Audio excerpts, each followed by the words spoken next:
So, you watched my last video on the easy peasy method. You understood it, you really got to grips with the theory of it all, and you finally quit porn. But now what?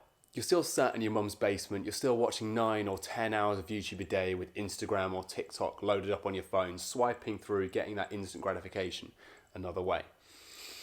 You get hungry, you run upstairs, you grab a Pop-Tart and a chocolate bar, then sprint back down the stairs again into your cave and stay there for the rest of the night. But at least you've got a 3-day nofap streak, right? Now here's the weird little dichotomy with nofap. Number one, to succeed on nofap, everything around you needs to change. And number two, for everything around you to change, you need to be on nofap. I mean, assume you watch porn once a day, right? So you quit and change nothing else around you. Now all that's happening there is your body is so used to having this dopamine every day. Your brain is so used to thinking that you're having sex. Your brain believes you're this alpha male having sex every single day, that when you strip that away and all you're left with is your actual routine, you collapse. Your brain starts to crumble around you and you lose all motivation to do anything because you have nothing left. A man needs a purpose. He needs a mission to feel happy, to feel productive, to feel that sense of achievement that is so important. He needs to feel as if he's achieved something every single day. And quitting porn by itself is not a purpose or a mission. There is no achievement behind it. And the problem with a lot of these videos on nofap, a lot of the nofap subreddit, is that it has such an obsession with the actual act of quitting porn that it totally forgets that that isn't an achievement in itself. I mean, you have to think about porn like a protein shake, right? This was an example I heard somewhere. I'm not sure exactly who it was, but it was great. And he basically said that porn is like a protein shake. So a protein shake by itself, it sort of just tastes like a shit milkshake. You drink it, nothing really happens, okay? And you can go months and you're not going to turn jack just by drinking protein shakes. But if you pair it with the right diet, with the right workout routine, then you start to see real effects. And it's exactly the same thing with nofap. Nofap by itself means nothing. It's a 5-day streak, right? Cool.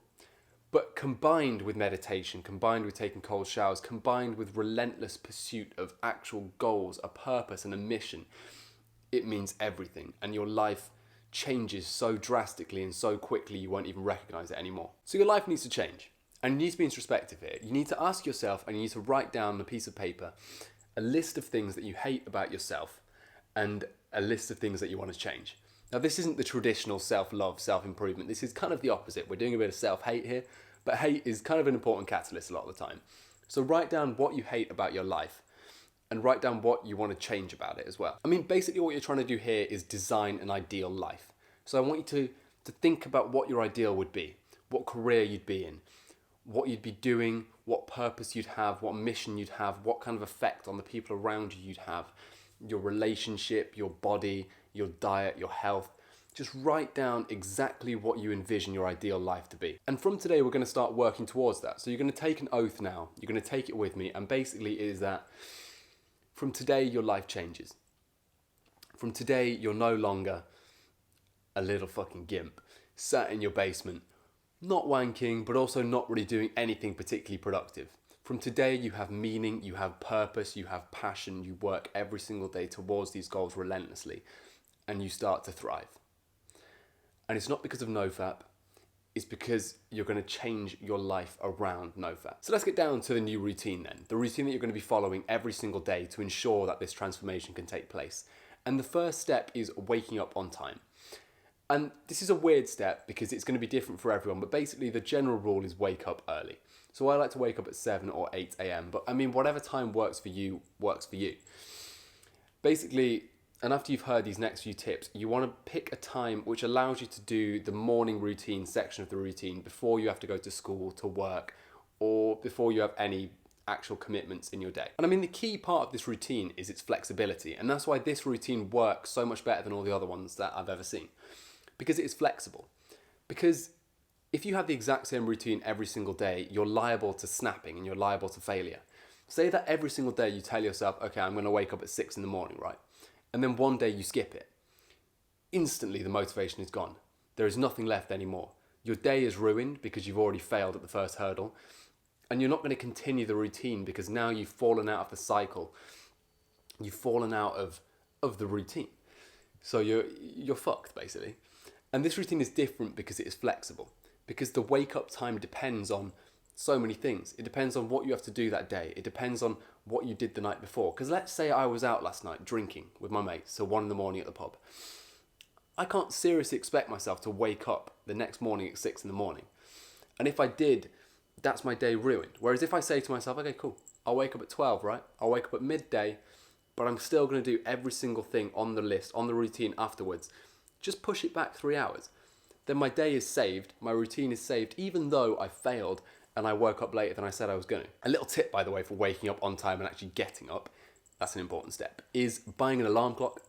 Just get an alarm clock, put it by your bedside table. Actually, no, that's a further tip. Put it on the other side of your room.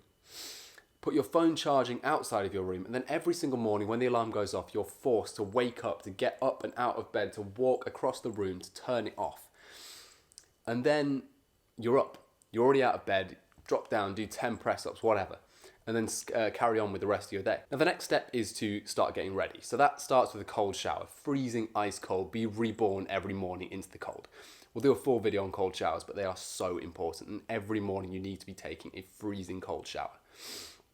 Put the water on warm for the beginning, right at the end, full blast of cold until you stop breathing, until you stop hyperventilating, until you are naturally adapted to the cold, right?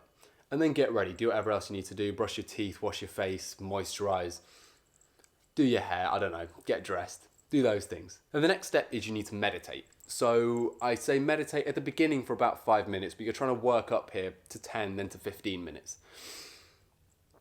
With meditation at the moment, I've been using guided meditations. So I've been using this app. It's free on the App Store. This isn't a sponsor or anything, although I wish it was.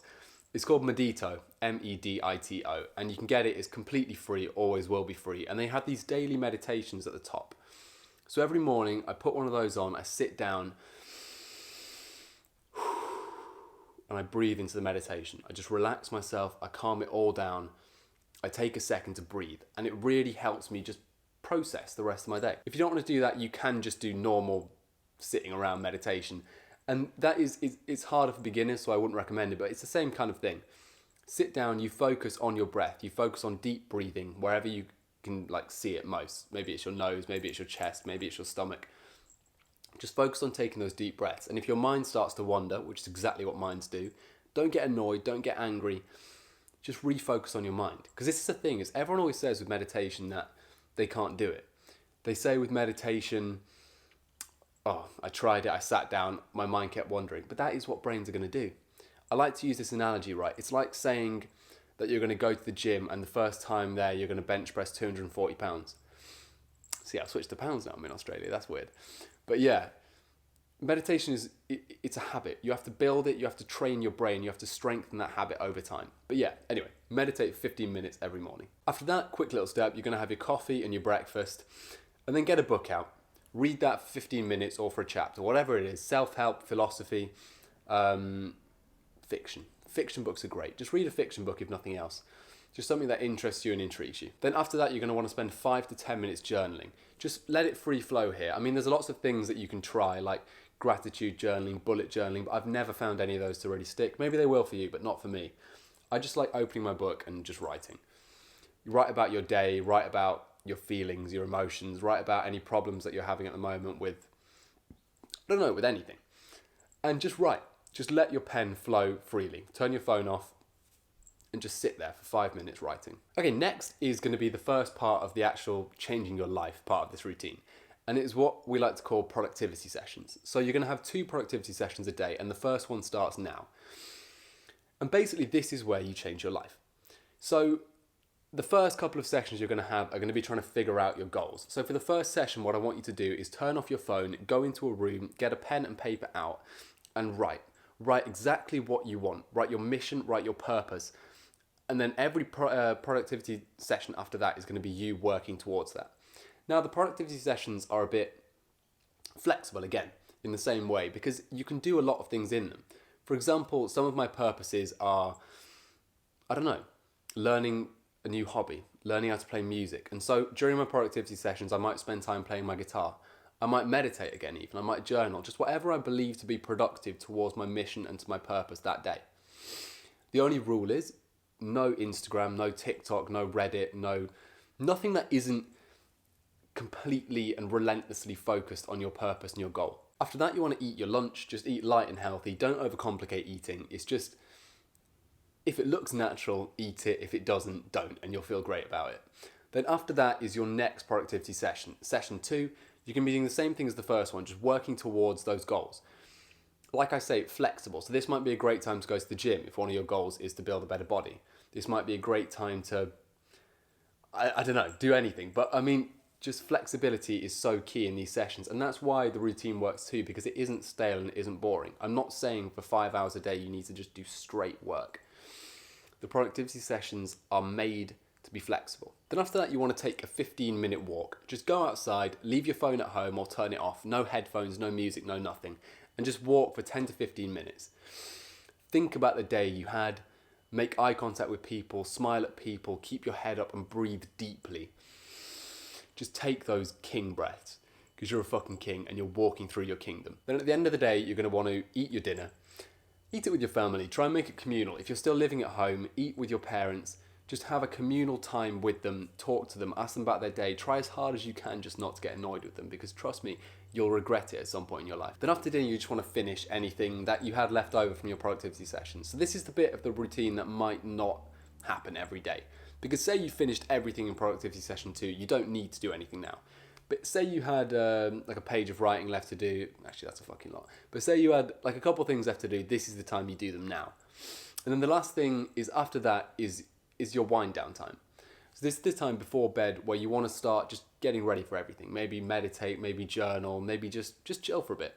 This is also the time where you can have an hour of social media use. So an hour to watch YouTube videos, to watch a bit of Netflix, to watch Instagram, TikTok, whatever. You get this hour because you've not done it for the rest of the day. Only that. It's a great time to come and watch my videos. And I mean, it can also involve fun stuff. So to say wind down, it can be other things. So maybe you're going to go out with your mates. Maybe you're going to go to the pub. Maybe you're going to go to a club that night. Because these are also really key parts. And I mean, the big problem with a lot of self-improvement is that it negates so much fun in your life, because that makes you a simp, beta, scrub. Which is crazy, because why? Because community and because your tribe is so important to functioning, to having a good life, a good, happy life with purpose and meaning. And for some people, their friends give them that purpose and that meaning. So, yeah, during this time, during your wind down time, take that time to go out with your friends. Go and meet them, go and talk with them, do whatever. Then after that, go to bed. Set an alarm for the next morning, like we talked about in the beginning of the video. Untick all the items from the list so you can do them again the next day. And just sleep. Again, don't overcomplicate sleep. Don't play music. Don't be watching TV while you're asleep. Just lie down in a dark room, close your eyes, and stay still, and that's it. So now every single hour of your day has something to do that isn't wanking. So every day you can get up, tick these things off, and they are things that are going to be changing your life actively. If you can follow this step, if you can create a purpose and a mission for yourself, you can change your life.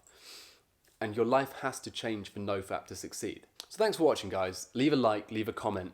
Join the Discord below. It's free. It's full of people just like you who are trying to better themselves, trying to improve themselves, trying to sort out their lives. Subscribe if I said that one. And yeah, I'll see you in the next video. Thanks for watching. Bye.